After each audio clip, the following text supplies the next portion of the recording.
it's dolltr. Welcome to today's episode of A Trick a Day. In this episode, we are going to take a look at creating new MIDI tracks in Ableton Live. So let's get started.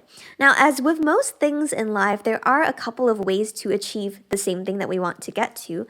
So I'm going to walk you through a couple of ways that we can create new MIDI tracks.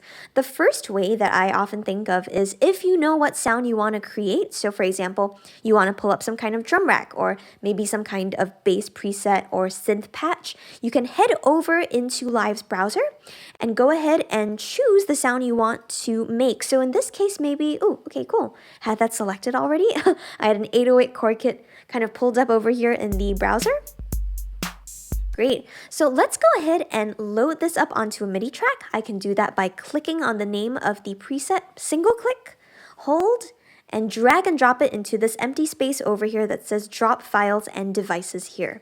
Once I've done that, Live automatically creates a new MIDI track for me with the drum kit loaded onto it. So now I've got the drum rack over here and I can go ahead and start programming. There's a couple of other ways I can do the creation of a new MIDI track as well.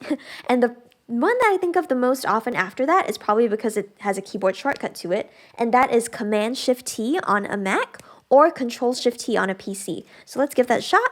Great. There we go. There's our new MIDI track. This one is empty though, so if I wanted to populate it with a preset or a rack in this case, I would just click and drag and drop it directly onto that MIDI track as well.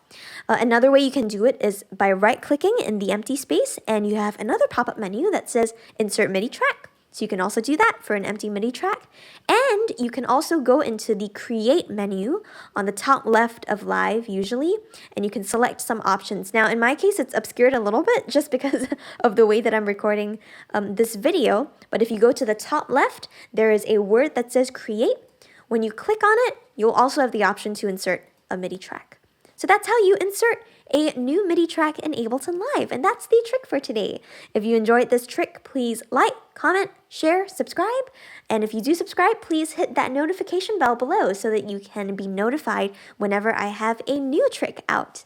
But until the next video, hopefully it won't be too long, especially since this series is called A Trick a Day.